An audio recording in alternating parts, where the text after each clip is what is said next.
पे। हाँ, कुछ गंदा लोग घर में आ गइल बड़ा, ऐसे घर अपवित्र हो गइल बा। तई भइला की गोबर से लिप पोत के पवित्र कर लिहल जा। हाँ दीदी, और ये गोबर तो दवाई के भी काम करेला ना। एकर महक से दिमाग के गंदा कीड़ा कुल मर जाला। कितनी घटिया सोच है तुम लोगों की। जानवर का लैट्रिन लेके हाथ से फैला के पूरा गंदा कर रहे हो घर। तुमसे तो बात करने में भी घिन आ रही है, जाहिल कहीं की। बड़ी आई बताने वाली। जा जल्दी से जा। अब तुमके तो हम बतावतानी कि गोबर का चीज होखेला। चुनमोन, जल्दी आवा।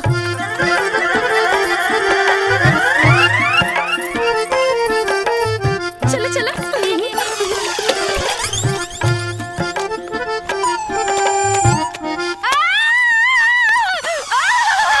मुझे खुजली हो रही है, मैं क्या करूं? पानी। अरे बहना, क्या हुआ बहना? मुझे खुजली कुछ हो नहीं, रही पुलिस है। पुलिस बुलाओ, पुलिस बुलाओ। मैं क्या करूं? कॉल नहीं लग रहा। एम्बुलेंस एम्बुलेंस मंगाओ। और क्या हुआ बहना? मुझे खुजली हो अरे रही फायर है। ब्रिगेड को फोन लगाओ यार। तुम्हें मजाक सूझ रहा है। अरे यार, एक खुजली तक गोबर लगवला से जाई ना। हाँ दीदी, लेकिन ई गोबर के छुई है कहाँ? गोबर तो जानवर के लैट्रिन होला, गंदा होखेला ना। अरे यार, बहना नो, बहना नो, बहना नो, बहना पॉटी, बहना पॉटी, जानवर का टट्टी बहना, पॉटी बहना, टट्टी, आई मीन जानवर का टट्टी बहना।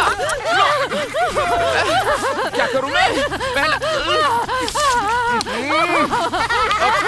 चुप, अबे चुप। अरे बहना नो, डोंट डू दिस बहना।